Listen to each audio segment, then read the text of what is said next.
Baiklah, saya lanjutkan. Untuk lesi kariasan kavitasi itu dijelaskan bahwa lesi preventif itu lebih bermanfaat dan ada beberapa pendekatan yang telah diusulkan, yaitu aplikasi fluor topikal menggunakan fluoride rinse atau fluoride varnish, CPP-ACP, pasta hidroksiapatit, fluorin dan silitol, kemudian ada juga mikroabrasi dengan asam hidroklorat dan kumis. Tetapi pendekatan-pendekatan ini tidak memberikan hasil segera, sehingga tidak memberikan hasil segera, memerlukan kepatuhan pasien.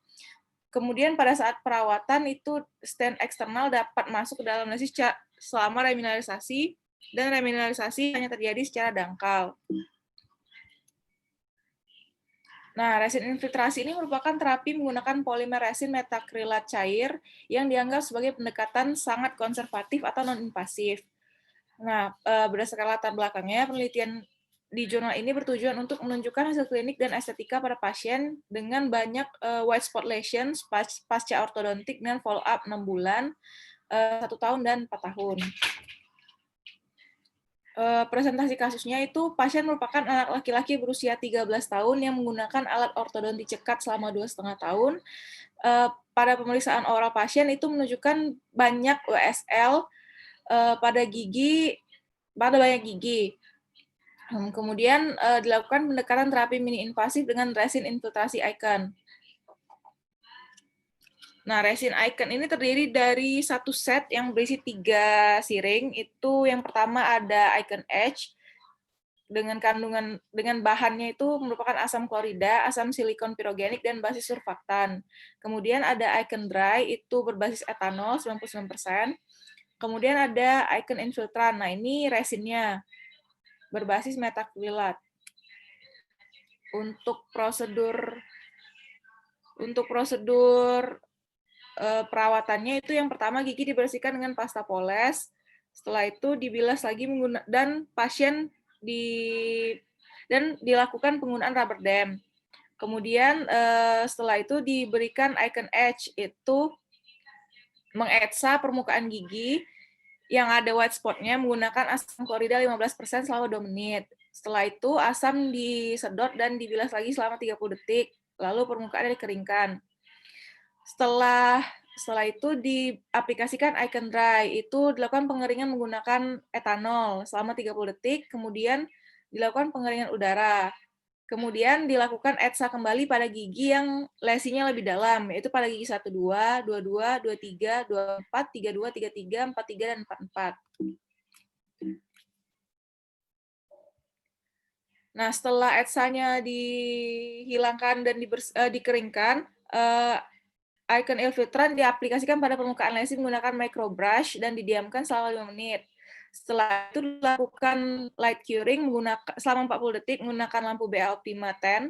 Kemudian permukaan yang kasar dipoles.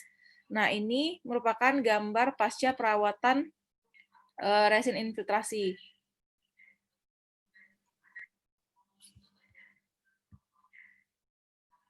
Nah, di sebelah kiri ini ada gambar sebelum perawatan. Ini menunjukkan beberapa white spot lesions pada lengkung rahang atas dan bawah pasca penggunaan alat ortodonti cekat. Nah, di sebelah kanan adalah gambar 6 bulan setelah follow up. Di sebelah kiri ada gambar 1 tahun setelah follow up, dan di sebelah kanan ada gambar 4 tahun follow up setelah aplikasi resin infiltrasi. Berdasarkan gambar hasil ini, karakteristik warna dan cahaya dari Icon Infiltran dan efek kamuflase tidak berubah secara signifikan atau relevan setelah 4 tahun.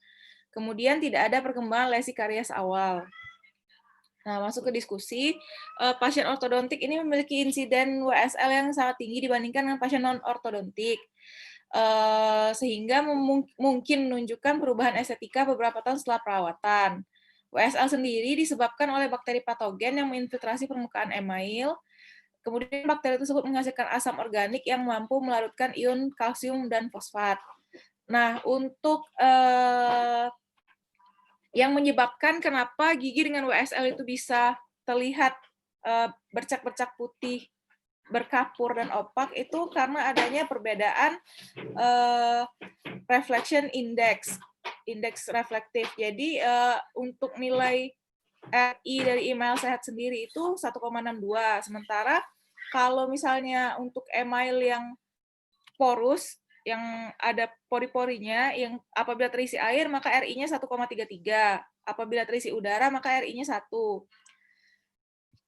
Nah, untuk diagnosa diferensial dari white spot lesion karies itu adalah WSL yang disebabkan bukan oleh karies. Itu contohnya fluorosis, hipomineralisasi email developmental, hipoplasia email, dan lesi yang disebabkan oleh genetik atau lingkungan atau penyakit langka. Kemudian pedoman baru untuk merawat WSL ini difokuskan kepada perawatan non-invasif. Salah satunya adalah resin infiltrasi ini. Resin infiltrasi dapat digunakan pada karies superficial dan vestibular. Nah, untuk karies vestibular ini cocok untuk kasus WSL pada pasien yang dirawat dengan ortodonti cekat. Nah, RI dari email yang sehat kan tadi 1,62, sementara RI untuk email dengan resin infiltrasi itu nilainya 1,46, jadi tidak terlalu jauh. Sehingga penggunaan resin infiltrasi ini efektif dalam pencegahan dan perawatan lesi interproksimal awal. Nah, resin Icon ini juga dapat digunakan untuk terapi ortodontik dengan tujuan memperbaiki atau memblokir lesi email putih pada elemen gigi di mana band ortodontik akan ditetapkan. Nah, keuntungan dari resin infiltrasi ini sendiri yaitu yang pertama, stabilisasi mekanis email yang terdemineralisasi. Jadi setelah dilakukan aplikasi resin infiltrasi, maka emailnya akan lebih stabil untuk sifat mekanisnya. Kemudian jaringan keras yang sehat itu terpelihara. Setelah itu permukaan mikroporus permanen itu tertutup dan daerah berporus juga obturasi dan daerah berporus dan daerah yang terdemineralisasi dalam itu terobturasi. Kemudian meningkatkan resistensi terhadap demineralisasi. Nah, kesimpulan dari jurnal ini adalah perawatan WSL menggunakan resin infiltrasi tampaknya mengisi kesenjangan perawatan antara intervensi non-invasif dan invasif. Hasil menunjukkan daya tahan yang cukup selama 4 tahun dan hasil klinis dan estetika stabil pada 3 bulan, 6 bulan, 1 tahun, dan 4 tahun. Baiklah, itu tadi presentasi jurnal reading dari saya. Mungkin dapat dilanjutkan dengan presentan berikutnya. Mutiara Dewi Armia. Baik, Kak. Ini belum share screen-nya, Kak.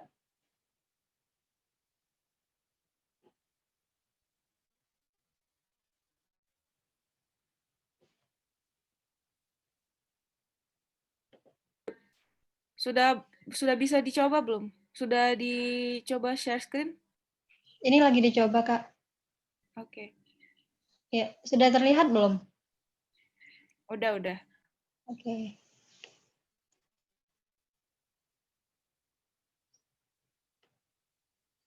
Baiklah, Assalamualaikum warahmatullahi wabarakatuh. Sebelumnya, terima kasih kepada Dr. Gigi Billy sebagai pembimbing jurnal reading saya, dan terima kasih kepada teman-teman dan kakak-kakak yang telah mengikuti jurnal reading pada hari ini. Baiklah, langsung saja saya akan mulai presentasi jurnal reading saya. Teknik STEM untuk restorasi resin komposit direct kelas 2, case series yang dibimbing oleh Dr. Gigi Billy Sujatmiko, spesialis konservasi gigi. Latar belakang. Teknik STEM adalah metode baru untuk menempatkan restorasi komposit yang luas dengan topografi oklusal yang akurat. Teknik ini terdiri dari pembuatan indeks oklusal yang mencatat anatomi oklusal gigi posterior sebelum preparasi kavitas. Jadi indeks yang diperoleh itu kemudian ditekan ke final restorasi komposit sebelum dilakukan curing untuk mendapatkan replika positif dari anatomi oklusal sebelum dilakukan tindakan teknik STEM. Teknik ini terutama digunakan untuk restorasi kelas 1 dan pada gigi yang rusak secara erosi. Diindikasikan pada anatomi gigi preoperatif yang utuh dan marginal ridge gigi itu tidak hilang akibat lesi karies. Penggunaan teknik ini belum ditetapkan pada restorasi kelas 2. Seperti yang kita ketahui, penggunaan restorasi resin komposit ini semakin meningkat dan penggunaan amalgam itu semakin langka. Di negara Skandinavia dan Jepang, penggunaan amalgam telah langka karena khawatir akan toksisitas terkait merkuri. Restorasi komposit ini prosedurnya memakan waktu dan membutuhkan ketangkasan serta keterampilan operator yang sangat baik untuk mencapai hubungan oklusal dan kaps fossa yang harmonis dengan gigi yang berlawanan. Waktu yang dibutuhkan untuk pembuatan restorasi komposit ini lipat dibandingkan dengan restorasi amalgam. Teknik baru STEM terdiri dari matriks oklusal untuk oklusal gigi posterior sebelum dilakukan preparasi kavitas. Laporan kasus.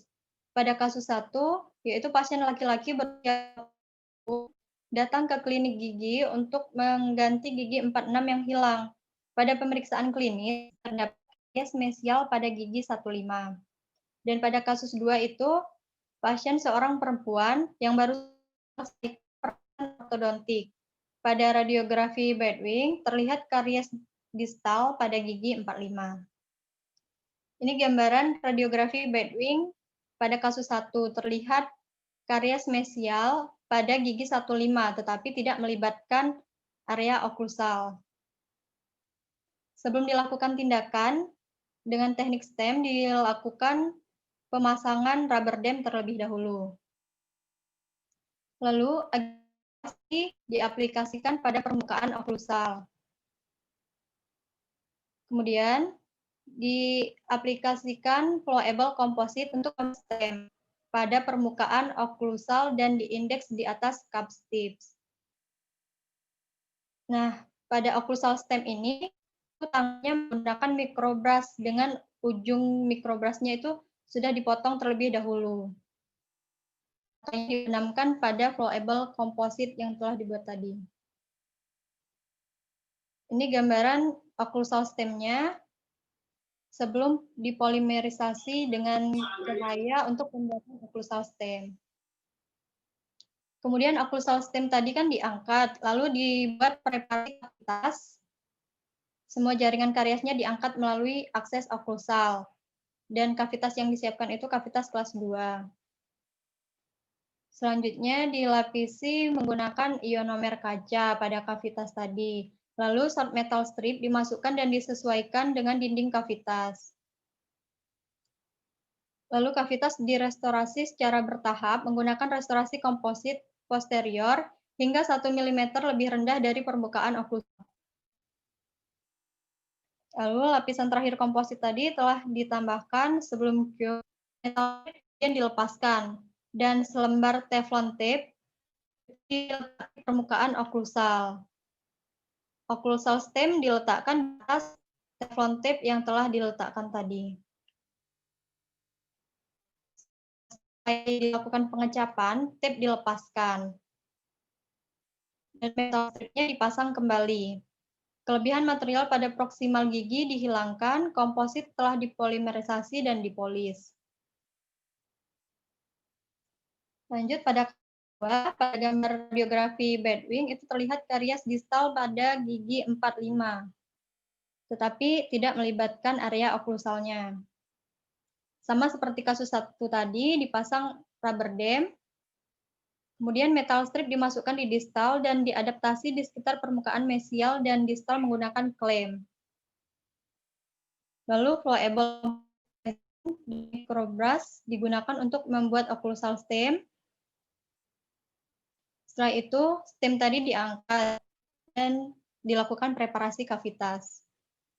Metal strip dipasang kembali, diadaptasikan menggunakan klem dan wooden wedge. Setelah dilapisi dengan gelas kavitas direstorasi secara bertahap menggunakan posterior komposit resin hingga 1 mm di bawah permukaan oklusal. Lalu sama seperti kasus 1 tadi, tape diaplikasikan di atas restorasi dan oklusal stem dipasang tape. Ini gambaran sebelum teflon tape-nya dilepas. Jadi seperti ini gambaran setelah dilakukan pengecapan. dan tape dilepaskan, kemudian komposit dipolimerisasi. Metal strip dan rubber dam-nya dilepas, kemudian tepi tajam pada margin diamati, tidak ada bad points pada kasus 2 ini, kemudian margin yang bulatkan boleh. Diskusi, case series ini menjelaskan tentang teknik simpel untuk mendapatkan permukaan anatomi akhir yang bagus dan aktual pada direct composite posterior. Dengan minimal waktu yang dibutuhkan menggunakan teknik stem dengan bahan flowable composite. Jika menggunakan teknik stem diperlukan adanya matrix band. Salah satu masalah penting yang harus diatasi adalah penyusutan saat polimerisasi. Dengan menggunakan metode ini, perlu dilakukan penempatan komposit secara bertahap di dasar kavitas, dan stem digunakan di akhir untuk membentuk kanal. Kesimpulan, menggunakan teknik stem dapat dicapai untuk mengembalikan restorasi kelas 2 dengan akurat, lebih sedikit penyesuaian dan lebih sedikit waktu yang digunakan. Baiklah, terima kasih. Sekian presentasi dari saya. Dan dilanjutkan ke presentasi ketiga, yaitu Kak Ihsan.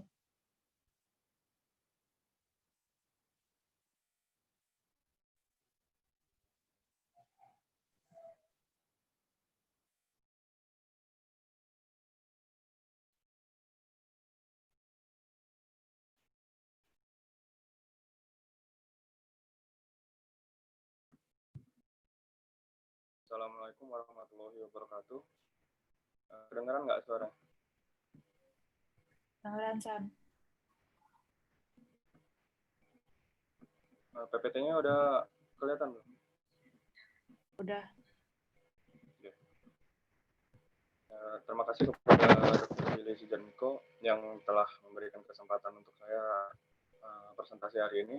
Terima kasih juga kepada rekan-rekan sekalian yang menyempatkan waktunya untuk berhadir di jurnal reading saya pada pagi hari ini. Saya mulai.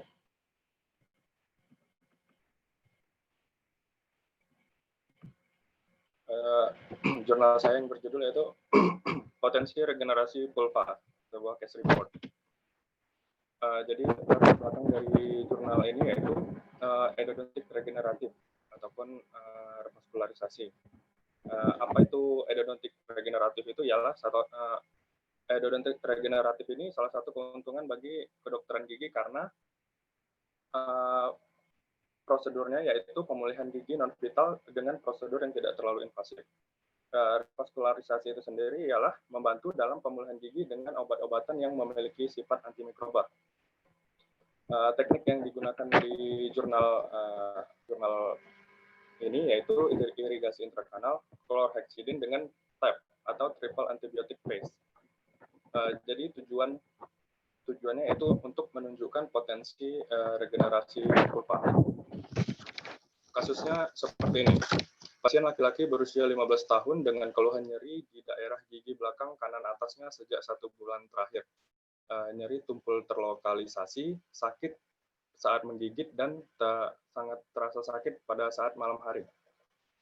Sudah pernah ke klinik sebelumnya dan sudah dilakukan pembukaan akses. Lembut saat perkusi, vitalitas dengan menggunakan spray es dan pulpa elektrik hasilnya negatif. Tidak ada anomali jaringan lunak, probing masih dalam batas normal, dan pembentukan akar tidak sempurna ataupun apex terbuka. Diagnosis kasus ini yaitu periodontitis apicalis dengan apeximator. Perawatannya seperti ini. Rencana perawatan yang dilakukan awalnya ialah revaskularisasi konvensional dengan pemberian anestesi lokal menggunakan 2% lidocaine. Selanjutnya gigi diisolasi dengan rubber dam, open access, dan penentuan panjang kerja. Selanjutnya irigasi saluran akar menggunakan salin. Setelah diirigasi, saluran akar dikeringkan dan selanjutnya diaplikasikan TAP atau triple antibiotic paste. Pembuatan triple antibiotic paste ini dibuat dengan mencampurkan 3 bahan yaitu ciprofloxacin, metronidazole, minocycline dalam proporsi yang sama. Bahan tersebut, tiga bahan dengan air suling, dan nantinya akan terbentuk paste ataupun pasta yang untuk diaplikasikan ke giginya. Selanjutnya ditutup dengan tambalan sementara. Hasil follow up, ya, pasien dipanggil kembali setelah 3 minggu. 3 minggu dites perkusi dan palpasi negatif. Selanjutnya dilakukan lagi isolasi dan pemberian anestesi lokal, open access, pembilasan pasta antibiotik yang 3 minggu sebelumnya diberikan ataupun tadi dibilas kembali, saluran akar dikeringkan dengan paper diikuti dengan induksi perdarahan menggunakan KF15. Selanjutnya setelah pasien diinstruksikan untuk setiap 2 minggu sekali untuk follow up atau datang ke dokter gigi. Namun pasiennya itu tidak datang sesuai dengan instruksi yang diberikan. Jadi pasien itu datang setelah 3 bulan dan ditemukan adanya penyempitan pada setelah 5 bulan follow up, apikal menutup dengan sempurna. Kemudian dilakukan lagi perawatan berupa melapis. MTA ini salah satu bahan MTA ini mineral trioxide agregat. Setebal 3 meter ditempatkan secara koronal di dalam gigi. Terus tempatkan di atas MTA dan gigi direstorasi dengan setelah 3 hari pasien disuruh datang kembali untuk mencabut cotton pellet. Hasilnya direstorasi dengan tambalan sementara.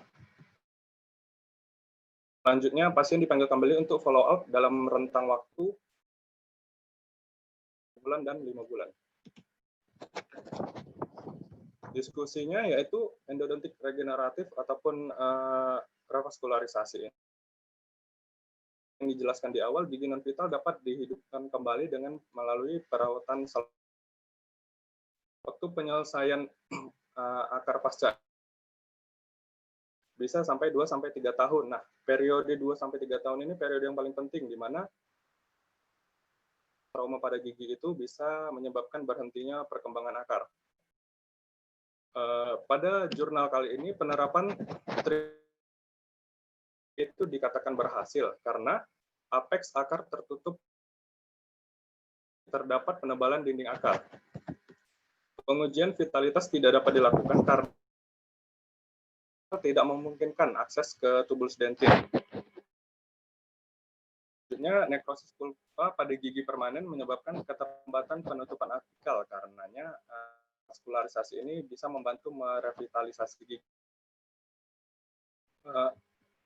Teknik yang dilakukan memanfaatkan chlorhexidine dengan penempatan 3 antibiotik tadi. Penggunaan ciprofloxacin, metronidazole, dan minocycline ini adalah dan mudah pengaplikasiannya dengan peralatan seminimal mungkin. Itu dalam desinfeksi saluran akar serta meningkatkan revaskularisasi. Tapi bahan ini juga punya kelemahan, yaitu akibat minocycline-nya tadi bisa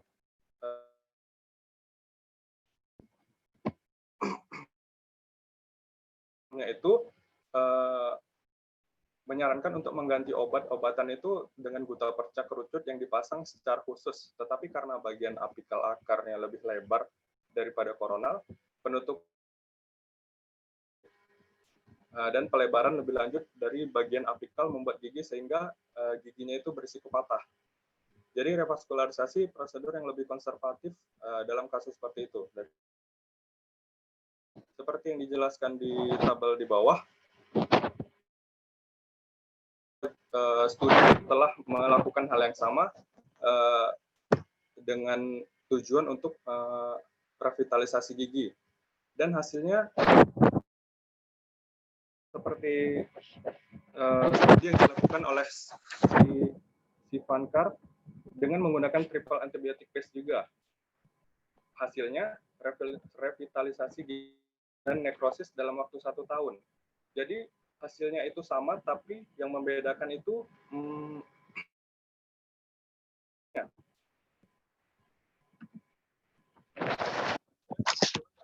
lainnya itu beberapa teknologi telah dikembangkan untuk menghasilkan regenerasi kompleks pulpadentin. Gigi dengan apeks yang belum matang dengan pulpa radikular yang layak tidak boleh agresif, misalnya itu perawatan saluran akar. Jadi dalam kasus seperti itu, aplikasi TAP atau triple antibiotic paste itu diikuti dengan revaskularisasi. Harus dilakukan untuk menindaklanjuti kasus tersebut sampai apeks tertutup sempurna. Kasus seperti ini, apeksifikasi dengan kalsium hidroksida dan MTA dapat dihindari karena kalsium hidroksida itu cenderung patah. Selanjutnya, apeksifikasi dengan MTA memiliki hasil yang baik, tapi masih lebih rendah dibandingkan dengan teknik revaskularisasi. Karena revaskularisasi mengalami apeksogenesis dan dapat menutup apeks terbuka yang belum matang. Terima kasih, itu saja presentasi saya kali ini. Saya kembalikan ke RSK Agustin.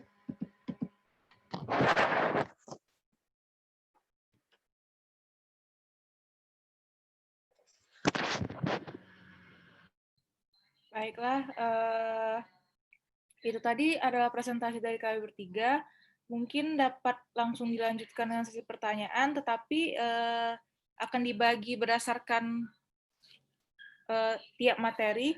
Mungkin dari materi journal reading saya terlebih dahulu, apabila ada pertanyaan, dipersilakan untuk menulis pertanyaan di kolom chat, atau boleh juga menggunakan fitur raise hands.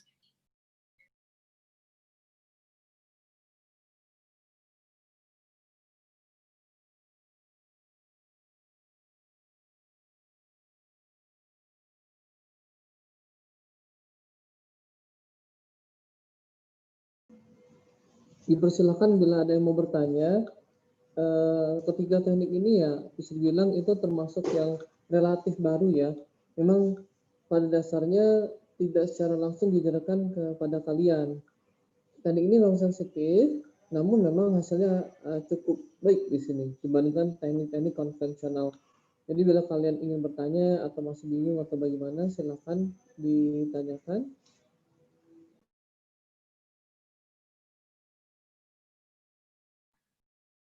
Baik, ini sudah ada satu yang raise hands, Putri Vika, dipersilakan unmute.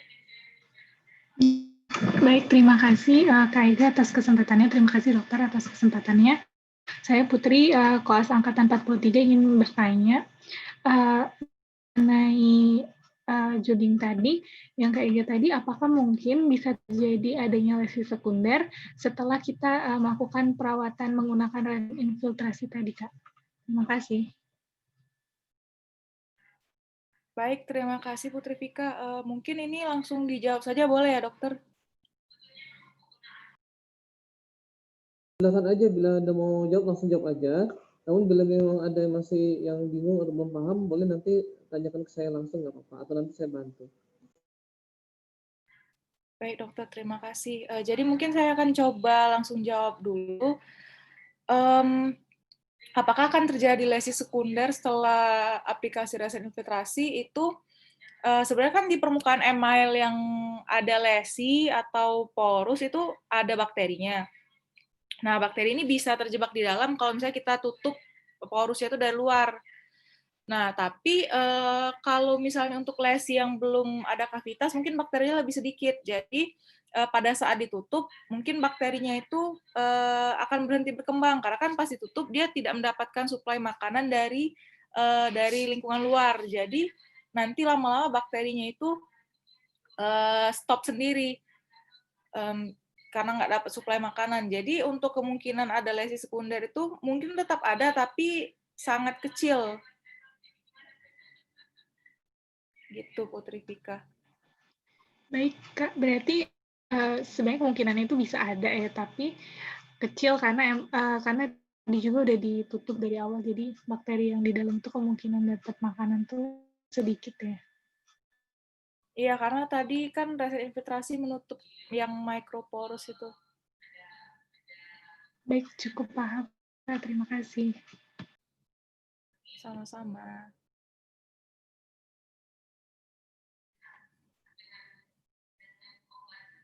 Baik, selanjutnya apa masih ada yang ingin bertanya, teman-teman?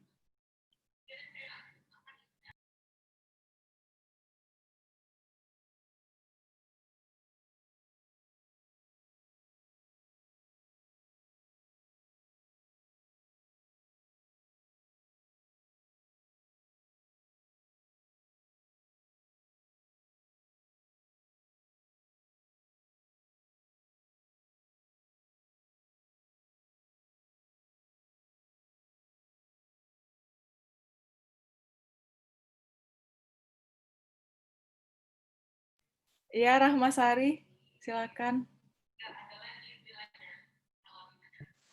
Baik, terima kasih Kak Ariska atas kesempatannya. Izin bertanya kepada Kakak, tadi kan membahas tentang resin infiltrasi. Nah, saya dengar tadi bisa mengembalikan warna email kan si resin infiltrasi. Nah, bagaimana cara kerja si resin infiltrasi ini bisa dalam mengubah warna email? Terima kasih. Baik, terima kasih Rahmasari atas pertanyaannya. Tadi kan di presentasinya saya ada bilang sedikit kalau misalnya warna putih dari white spot lesion itu tuh muncul karena perbedaan RI dari email sehat sama dari email yang ada porusnya. Jadi kalau email sehat tadi kan RI-nya 1,62. Sementara kalau email yang porus, kalau misalnya isinya itu air, dia 1,3. Kalau misalnya dia isinya udara, itu RI-nya 1. Nah, jadi perbedaan RI ini menyebabkan hamburan cahaya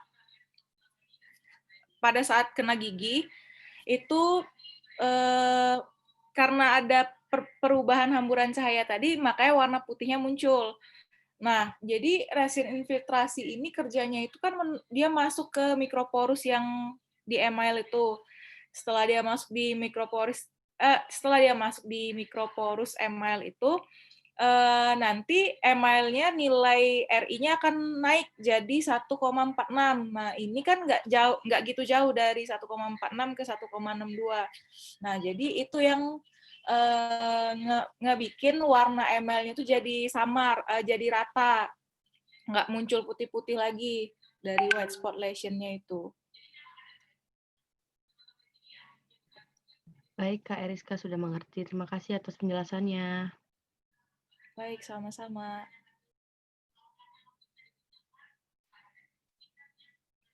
Baik, ada Niswa Mardia, raise hand, silakan di-unmute. Terima kasih atas kesempatannya, Dokter dan kakak-kakak presentan. Saya Niswa Mardia, koas angkatan 43, izin bertanya kepada Kak Eriska. Apakah resin ini tuh hanya digunakan pada gigi dengan WSL saja atau boleh digunakan ke seluruh gigi ya, Kak? Terima kasih. Baik, terima kasih Niswa pertanyaannya. Sebenarnya sih kalau boleh atau enggaknya nggak dijelasin, nggak ada jurnal yang gimana juga kalau misalnya ini RI ini harus resin infiltrasi ini harus di gigi yang ada WSL saja atau boleh di seluruh gigi dalam rongga mulut selain yang punya WSL juga. Tapi kan WSL ini dia demineralisasi dalam bentuk mikroporus, jadi dia tuh porus tapi sangat-sangat kecil. Nah, fungsi resin infiltrasi ini kan buat nutup yang mikroporus itu. Sedangkan kalau email sehat kan sebenarnya dia nggak punya mikroporus yang harus ditutup. Dia nggak demineralisasi kan. Jadi kayaknya mubazir mungkin kalau misalnya diaplikasikan ke gigi yang nggak punya WSL. Jadi lebih ke mubazir sih. Gitu. Baiklah, Kak. Udah bisa dimengerti. Terima kasih penjelasannya. Baik, sama-sama. Itu tadi sudah ada 3 pertanyaan. Mungkin boleh dibuka untuk sesi pertanyaan jurnal reading Mutiara Dewi Armia. Baik, Kak. Untuk teman-teman yang ingin bertanya, silahkan di-unmute saja.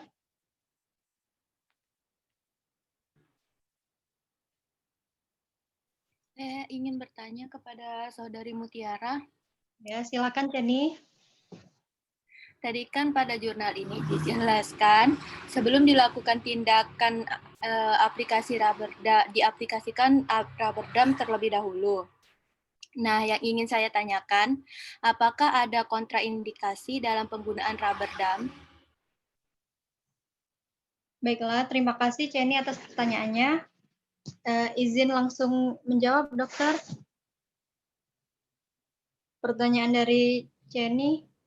Oke, silakan langsung dijawab aja. Baik, dokter. Kontraindikasi dari penggunaan rubber dam ya, Jenny. Jadi kontraindikasinya itu ada, yaitu gigi yang belum erupsi sempurna, karena di sini kan berfungsi untuk mensupport dari retainernya. Gigi dengan malposisi yang ekstrim atau parah, pasien yang menderita asma, yang bisa menyebabkan pasiennya sulit bernapas melalui hidung. Pasien yang alergi lateks. Nah, sebenarnya pada alergi lateks ini kita bisa menggunakan rubber dam dengan sheet berbahan non-lateks. Dan pada pasien yang bernapas melalui mulut.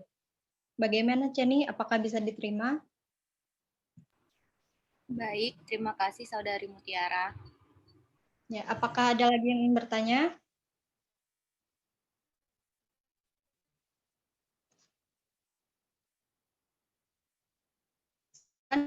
Ada yang ingin bertanya?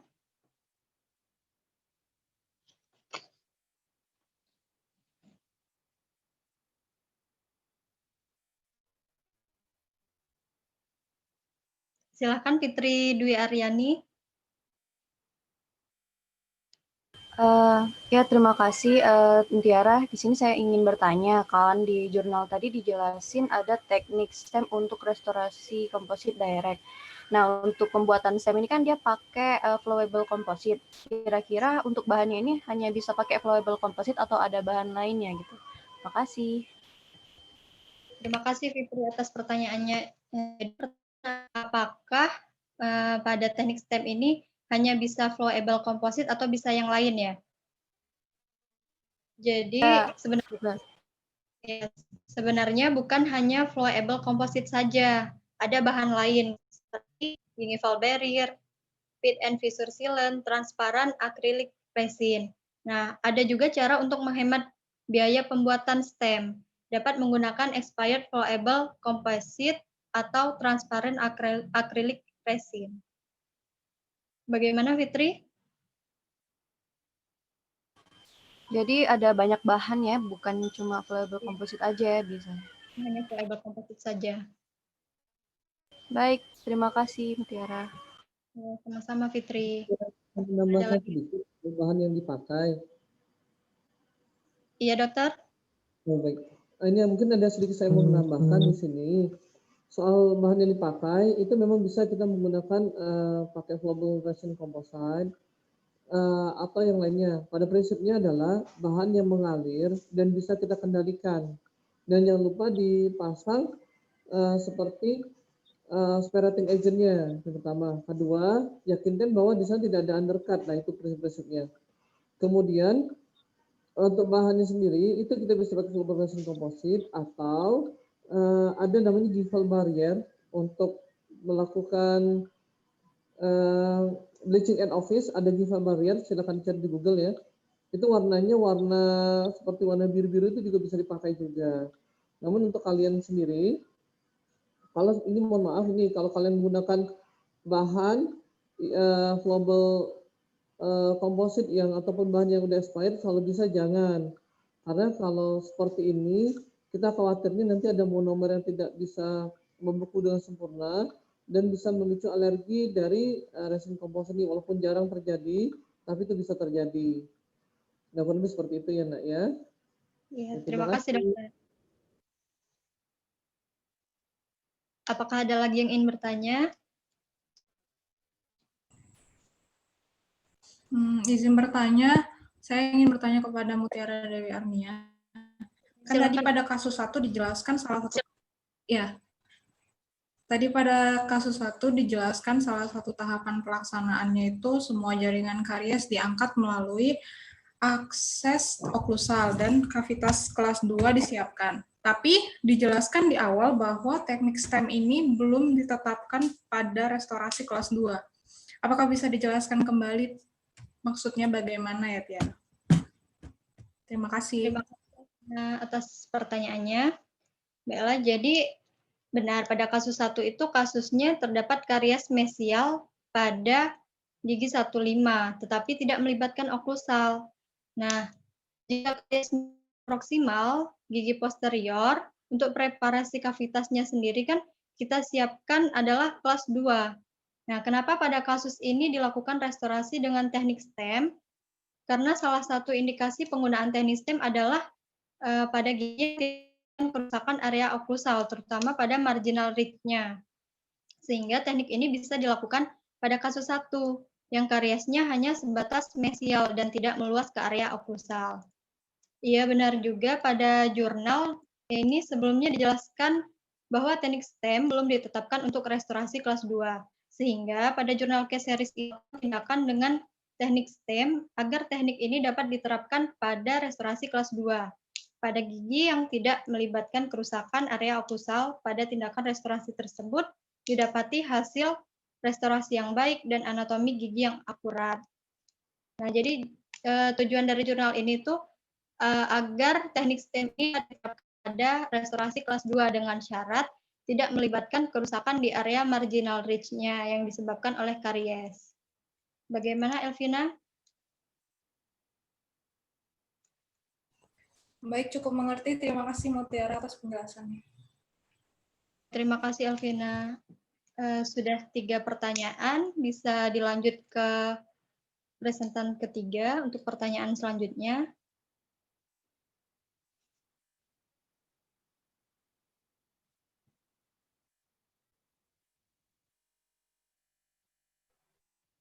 Baik, silakan yang ingin bertanya perihal presentasi yang saya paparkan tadi. Dipersilakan untuk bertanya.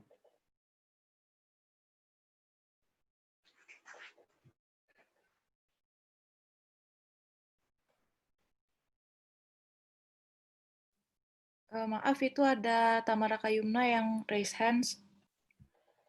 Ya, silakan, Tamara. Baik, terima kasih atas kesempatannya. Saya ingin bertanya kepada Kak Iksan. Kan tadi kan perawatannya menggunakan triple antibiotik ya. Nah, triple antibiotik itu apakah kita bisa membuatnya sendiri? Maksudnya dari yang obat yang minum yang tablet itu bisa kita aduk sendiri atau ada sediaan yang dijual? Terima kasih. Baik, terima kasih pertanyaannya, Tamaraka. Jadi dari jurnal yang saya baca, tadi kan di triple antibiotic test ini menghemat biaya dan mudah. Jadi triple antibiotic test ini belum ada sediaannya kayak gitu. Tapi bisa dibuat sendiri dengan mencampurkan 3 bahan tadi, triple 3 bahan berarti. Yaitu ciprofloxacin, metronidazole sama minocycline tadi. Nah, untuk pembuatannya itu dijelaskan juga 3 bahan itu dicampur dengan porsi yang sama. Jadi bisa dibuat obat sediaannya langsung dicampurkan asal proporsinya sama 1:1 kayak gitu. Jadi sediaan langsungnya belum ada kayak gitu. Gimana? Oh, jadi 1:1 airnya 1, air biasa ya Kak? Nanti setelah dicampurkan ketiga bahannya itu baru dicampurkan ke air salinnya kayak gitu. Oh, baik. Terima kasih Kak Iksan. Ya, sama-sama. Mungkin sedikit saya tambahkan ya untuk pembuatan triple antibiotik di sini. Nanti ini mohon maaf mungkin agak sedikit lama saya ceritakan, tapi saya ceritakan pelan-pelan dan mohon konsentrasi ya pada saat mendengarkannya. Nah, jadi pertama itu ada yang ciprofloxacin, kemudian ada metronidazole, kemudian minocycline. Dari 3 bahan ini yang paling susah dicari adalah minocycline, memang susah. Ini bisa karena distribusinya agak susah ataupun juga memang nggak nyampe di Palembang. Tadi berapa kota juga ada yang ada enggak. Tapi kalau bisa kalian tetap bisa dapat nanti untuk ini. Nah, kalau kalian pernah dengar ya, bahan ini juga digunakan pada saat untuk premix, tapi pada dasarnya ini bukan suatu bahan untuk tanda kutip modifikasi, bukan, tapi benar-benar untuk medikamen. Salah satu dipakai memang untuk revaskularisasi seperti ini. Nah, cara menyiapkan bahannya, kalian pernah ya ada tablet yang supersasin dalam bentuk tablet ya, kemudian metronidazole juga iya, kemudian minocycline juga iya. Nah, untuk persiapannya, yang pertama, kalau untuk yang ciprofloxacin dan metronidazole dalam bentuk yang tablet kelas.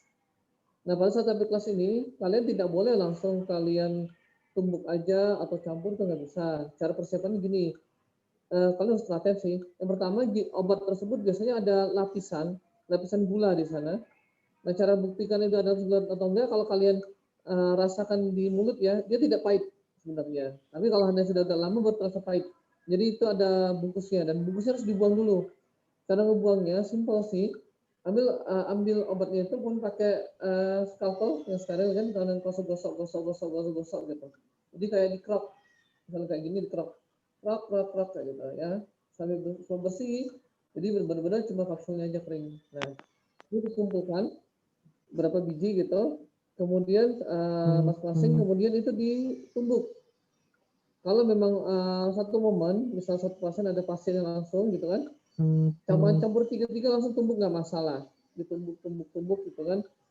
Kemudian udah ditumbuk semua, kemudian baru dicampur dengan yang Aquades di sini kan kalau nggak salah. Tapi sebenarnya ada beberapa teknik, dan saya jelasin teknik untuk yang untuk revaskulasi beda-beda. Ada yang dicampur berbahan lain lagi juga ada, tapi kalau misalnya pakai Aquades berarti kita cerita tentang Aquades aja. Nah, kemudian baru dicampur dengan Aquades kemudian jadi. Nah, tapi kalau seandainya kalian memang misalnya di tempat proses kalian itu numbukan susah ya, kalian harus pakai mortal dan pastel itu ditumbuk sampai halus benar-benar, sampai benar-benar halus. Jadi kalau memang mau lebih praktis lagi bisa, caranya emang harus dikerok lagi, kembali kapsul harus dikerok masing-masing satu. Kemudian kalian tahu di blender obat di apotek ada, tinggal bayar aja sih sama yang blender. Tapi bilang aja ini akan disimpan lama, tolong yang persiapannya oke. Artinya mungkin dia dibersihin lah, apalah itu prosedur mereka. Blender obat itu misalnya 10 biji, berapa biji blender, udah jadi kan. Nah, kalian kan sudah jadi itu kan bentuk bubuk kan, repot kan, ngambil kayak rusak semuanya, itu rusak semua. Nah, caranya ada. Kalian bilang ke apotek itu dimasukkan ke dalam kapsul kecil-kecil satu-satu. Kapsul kecil kan otomatis ada ukuran tertentu kan, dengan segini-segini kan sama kan ukurannya kan. Masukin, kemudian sama mereka akan di staples yang apa ya kayak kertas obat itu ya, ceplok gitu kan. Nah, pada saat nanti kalau di rumah atau apa, sekalian bisa taruh di toples kecil-kecil, ada 3 biji kan, toples satu, dikunci, kedap gitu. Nah, kalau memang butuh digunakan, ya ambil satu, campur, kemudian aduk. Nah, masa simpannya ini kalau udah diaduk katanya 1 bulan, tapi untuk terang kalau saya sendiri dalam bentuk kering ya, misalnya gini, ada juga yang langsung dicampur 3, tapi dalam masa simpan paling lama 1 bulan katanya. Tapi kalau saya pribadi, yang namanya bermain antibiotik, medikamen itu harus kalau bisa itu fresh. Jadi itu nggak boleh campur dulu. Jadi kalau memang butuh ada pasiennya langsung campur 3-3-nya, udah gitu aja. Sisanya simpan dan itu kan kedap ya, jadi cukup oke lah. Lagi nggak ada lembab itu cukup awet lah. Cuma harus diperhatikan mungkin dia tidak setahan sama antibiotik yang dalam bentuk masih utuh ya, nah gitu. Nah, kalau penggunaannya sendiri memang ini untuk teknik revaskularisasi ataupun sebagian juga menggunakan untuk bahan medikamen juga bisa. Namun penggunaannya harus benar-benar, artinya gini, dia harus benar-benar bijak. Kenapa bijak? Kita harus tahu juga bahwa kalau seandainya penggunaan ciprofloxacin, metronidazole sama minocycline kan dia adalah kontak dengan jaringan. Jadi hati-hati kalau seandainya pasien terdapat alergi, itu yang pertama. Kedua, dia berubah warna. Yang berubah warna yang mana? Berubah warna adalah minocycline, warnanya warna kuning. Kedua, yang ketiga, hati-hati kalau untuk penelitian sendiri belum ada ya, tapi kita tahu kan kalau ciprofloxacin itu, kalau pada saat tumbuh kembang dia bisa menghambat dari pertumbuhan ini epifisis tulang. Jadi kalau tulang kita kan ada pertumbuhan ya, kalau masa muda itu ada jaraknya panjang. Nah itu bisa terhenti. Tapi kalau untuk apakah per topik ini bisa menimbulkan seperti itu, terus terang saya belum baca jurnalnya, tapi ya saya bilang tuh berhati-hati. Kemudian kalau untuk medikamen biasa bagaimana? Gitu kan ada juga yang berkata, wah ini bisa medikamen biasa bisa nggak? Memang bisa, tapi penggunaan harus bijak dan ini kan ada sistem kontak. Kenapa demikian? Nah karena kita tahu kan kalau hanya ada seperti dari antibakterial, antibiotik dan sebagainya, ini enggak ada penelitian tentang pakai John Petri dan sebagainya ada kan? Nah dia itu sebenarnya merambat ya dan jarak tertentu sehingga dia mematikan dengan jarak tertentu. Nah kalau penggunaan seperti ini ya harus benar-benar bijak tadi. Tapi kalau untuk penggunaan reverse sih ya. Oh satu lagi, mohon maaf ini tadi yang presentasi tadi pada saat diceritain nggak pada saat prosesnya misalnya pada saat ditusuk-tusuk kemudian keluar darahnya ditutup dengan apa, ada nggak cerita? Halo? Ada tadi dokter. Ada ya tadi ada ditutup dengan kayak blood cold plug gitu kan, dia harus penutup itu baru nanti dikasih antibiotik. Nah itu tergantung dari tekniknya karena tiap jurnal itu beda-beda, namun prinsipnya sama, yaitu darah dimunculkan kemudian disumbat komunikasi antibiotik yang sama juga formulasinya, kemudian ditunggu, kemudian sudah terjadi penutupan dan sebagainya baru nanti dilihat. Oh ya mohon maaf saya ulang lagi, antibiotik itu dikasih pada saat ini. Saya ulang lagi ya, untuk tertukar saya. Pada antibiotik diberikan pada saat fase awal kunjungan, kemudian setelah itu steril, kemudian baru dibikin perdarahan, berikutnya ya perdarahan, kemudian darahnya naik dibiarin aja, kemudian baru ditutup penutup ini, penutup darah, plak itu dari seperti small stand seperti itu. Kemudian ditutup, kemudian baru status itu baru MTA. Itu yang referensi yang pernah saya baca. Jadi prinsipnya dia itu adalah di awal dari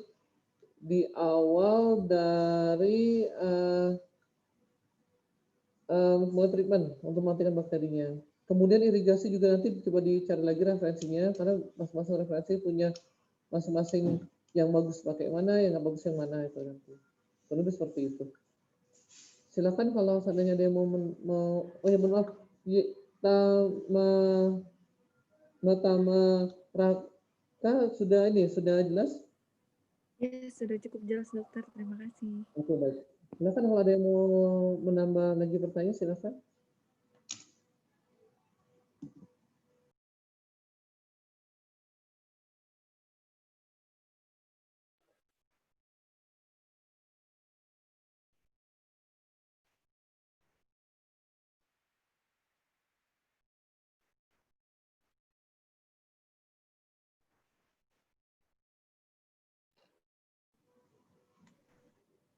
Silakan bila ada yang mau bertanya lagi, boleh. Agak di luar topik juga nggak apa-apa. Dok, kalau saya boleh nanya ke dokter, boleh nggak dok? Oh boleh, silakan. Jadi tentang jurnal saya tadi dok, kan si minocycline susah didapatkan, terus dia mengalami menyebabkan perubahan. Terus saya baca di jurnal lain itu bisa diganti minocycline dengan cefuroxim atau arestin gitu dok. Itu kerugiannya kayak gimana dok? Atau minocycline itu bagus tapi dia kayak gitu dok. Tapi kalau pakai cefuroxim dia nggak berubah warna. Minocycline atau gimana kayak gitu dok? Oke baik. Pertanyaan bagus sekali. Ini mohon maaf tadi putus-putus. Boleh diulang nggak antibiotik yang dua tadi penggantinya? Cefuroxim sama arestin dok. Baik, jadi gini, pada dasarnya penggunaan antibiotik itu dari penelitian-penelitian itu bisa ada referensi mereka. Kenapa menggunakan misalnya kayak metronidazole itu untuk bakteri apa, kemudian ciprofloxacin untuk bakteri apa, kemudian minocycline untuk bakteri apa. Tapi yang saya tahu itu dari semua itu adalah broad spectrum semua. Nah, itu juga termasuk juga bila ada alergi sama, misalnya kayak alergi sama itu golongan tetracycline ya, minocycline itu ya. Nah, itu juga alergi tetracycline juga diganti, nah itu juga bisa juga.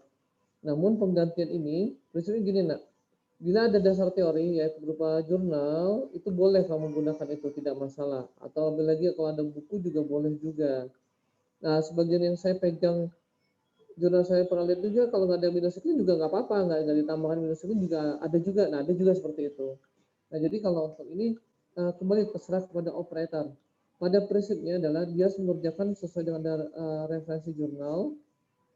Kemudian dari referensi jurnal tersebut dia akan memilih yang mana kira dia cocok untuk kondisi dia saat itu. Itu adalah merupakan seni ataupun keputusan dari seorang dokter. Kemudian setelah dia memilih itu, kemudian dia evaluasi hasilnya seperti apa. Tapi kalau menurut saya sih, ya insya Allah tidak masalah. Asal jurnalnya nggak ada, silahkan dilakukan aja. Tapi nanti kalian sendiri akan lihat, oh ini cocok, oh ini enggak, oh ini seperti sembuh, yang ini juga enggak. Gitu.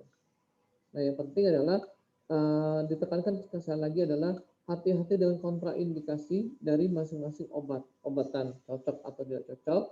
Dan kemudian harus belajar lagi mengenai basic science, yaitu obat ini efektif dan sensitif terhadap apa, obat berikutnya sensitif terhadap obat apa, dan kira-kira kalau misalnya masuk ke dalam darah itu aman atau enggak, dan sebagainya. Itu boleh, nggak apa-apa. Termasuk umurnya juga ya. Baik, ini Wan Ihsan udah jelas? Sudah jelas dok, terima kasih dok. Oke, baik, sama-sama. Ada teman-teman yang lain mau bertanya, silakan. Tadi sudah 3 pertanyaan ya, Mohon Ihsan. Sudah Belum, 3 pertanyaan? Belum ya, silakan.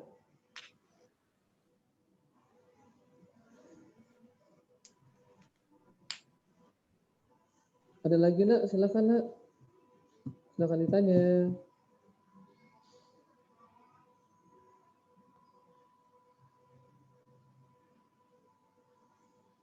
Atau kalau seandainya ada topik lainnya juga nggak apa-apa. Sebelum kita tutup. Ada lagi?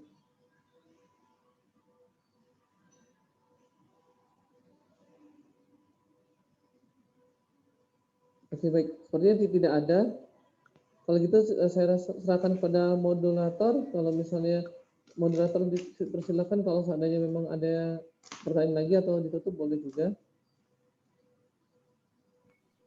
Baik dokter, apakah dari teman-teman masih ada yang ingin bertanya?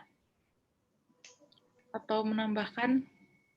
Sepertinya tidak ada dokter. Mungkin apa dokter ada yang ingin ditambahkan lagi? Oke, baik. Mungkin ada sedikit saya tambahkan sedikit ya sebelum kita tutup ya. Yang pertama untuk presentasi yang pertama itu tentang resin infiltrasi. Untuk resin infiltrasi ini dia memang ada bahan khusus ya, bahan khusus. Memang relatif belum sering digunakan, tapi itu bisa menjanjikan. Namun kalau seandainya suatu saat nanti kalian mengerjakan yang seperti ini, dari awal perhatikan info concern. Karena hasil yang didapatkan itu belum tentu pasti berhasil atau pasti sempurna. Nah, kita khawatir nanti dia agak kecewa kan, kasihan juga pasiennya kan. Kita kan dia punya harapan, tapi kalau tidak sesuai nanti ada komplain kan, itu tidak nyaman untuk kita. Yang kedua, tennis time. Tennis time ini teknik yang bagus ya untuk digunakan. Cuma dia simple, cepat dan sebagainya. Namun saya sarankan lebih teliti dan berhati-hati pada saat pengerjaan, karena pada saat pengerjaan perubahan sedikit dimensi dari pada saat kita kerja ini juga merubah dari posisi stemnya. Nah, saya lihat kita khawatir tidak segitu sempurna walaupun nanti bisa di-adjust, tapi itu lebih berhati-hati, itu yang pertama. Yang kedua, pada saat tennis stem untuk secara umum ya, hati-hati dengan ketebalan light cure. Artinya dengan untuk tennis stem, oh ya udah masuk ceplok, asal komposit ceplok aja tebel, itu nanti takutnya bawahnya nggak beku. Kecuali kalau seandainya kalian menggunakan baktil akan lebih ringan lagi. Tapi sayangnya ada beberapa teknologi baktil itu belum sempurna banget. Artinya sebagian dari mereka ada yang masih transparan, ada yang juga yang enggak. Ada juga yang masih sudah bagus juga ada. Misalnya contohnya kayak dari One Backfill juga itu juga lumayan oke dibandingkan backfill yang lain misalnya seperti itu. Kemudian kalau untuk kelas 2, prinsipnya simpel kalau saya. Kalau kalian mengerjakan kelas 2 itu adalah kerjakan bagian proksimal sehingga menjadi kelas 1 terlebih dahulu, sisanya baru seperti kerjakan kelas 1. Itu simpel, sesimpel itu pengerjaannya. Kemudian selanjutnya perhatikan juga untuk lecture juga, sinar yang kalian pakai, kekuatannya segimana, karena dia akan lewatin dari lapisan yang stemnya, kemudian setelah itu baru langsung di cure-nya itu juga. Kemudian selanjutnya untuk revaskularisasi. Revaskularisasi adalah merupakan teknik yang baru. Selain revaskularisasi juga itu juga mirip-mirip juga seperti ya pupotomi parsial juga ada juga ya. Apexifikasi, ada juga yang apexigenesis gitu kan, kemudian revaskularisasi. Dari masing-masing ini memang sangat dibutuhkan sekali, terutama kalau seandainya pasien tersebut umurnya masih muda sekali. Nah, itu boleh kalian ya bisa bilang jadi indikasi untuk dikerjakan. Tapi kalau memang ini di bagian di ranah yang bisa dibilang itu pasien itu sangat berharap, kemudian tekniknya sangat sensitif, dan kira-kira kalian itu wah daripada nanti pasien komplain atau yang lainnya, lebih enak kalian rujuk aja kalau misalnya untuk teknik ini, karena keberhasilan itu sangat bisa bilang bukan besar sih, kayak boleh kecil juga, kayak apa ya, tergantung teknik sensitif dan tergantung respon tubuh pasien. Jadi faktor itu sebanyak sekali, dan kalau seandainya itu berhasil, wah itu memang puas sekali gitu kan, memuaskan sekali bagi saya. Nah kemudian satu lagi itu timing. Untuk ketiga perawatan ini baik apexifikasi, apexigenesis ataupun sama partial pupotomi untuk apexigenesis, dan satu lagi revaskularisasi ini timingnya harus benar-benar tepat. Artinya pasien tidak boleh yang namanya ya kayak tidak kooperatif, jangan gitu. Kasihan dianya, kasihan kita juga. Kasihan kita karena apa? Kasihan kita karena kita pusing. Kalau kasihan pasiennya belum tentu perawatan tersebut berhasil, sedangkan ekspektasi pasien itu besar. Kenapa besar? Secara psikologis pasien yang sudah diberikan harapan itu ekspektasi lebih besar dibandingkan kalau kita nggak bisa beri harapan. Jadi pada saat dari awal kalian harus mengatakan bahwa ini kita coba, keberhasilan tergantung respon. Nah gitu. Jadi boleh nanti dipertimbangkan ke depannya seperti apa. Kedepannya suatu saat nanti bila kalian ada pertanyaan, boleh nanti hubungi saya, bila langsung ke WA atau yang lainnya boleh, tidak masalah untuk pertanyaan ini. Walaupun nanti kalau sudah jadi dokter gigi juga boleh juga, tidak masalah. Baik, sampai di sini dari masalah itu aja masukan dari saya. Saya mohon maaf bila ada kesalahan atau kekurangan. Dipersilakan kepada moderator. Baik, Dokter Billy, terima kasih. Apabila tidak ada yang ingin ditambahkan lagi dari teman-teman, baik pun dokter, maka saya cukupkan presentasi journal reading pada hari ini. Mungkin saya mohon untuk teman-teman yang belum menghidupkan kamera untuk menghidupkan kamera terlebih dahulu untuk keperluan lampiran berita acara.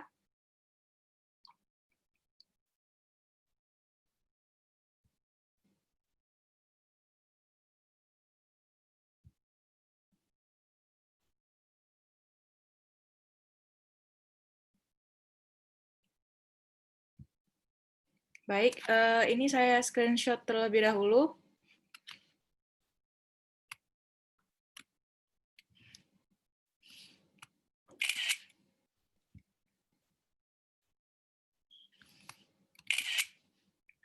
Oke, sudah. Terima kasih teman-teman atas partisipasinya pada pagi hari ini. Juga terima kasih kepada Dr. Billy selaku pembimbing kami. Mohon maaf apabila banyak terdapat kesalahan. Saya cukupkan. Assalamualaikum warahmatullahi wabarakatuh. Waalaikumsalam. Terima kasih, dokter. Terima kasih, dokter. Terima kasih, presentan. Terima kasih, teman-teman. Dan presentan.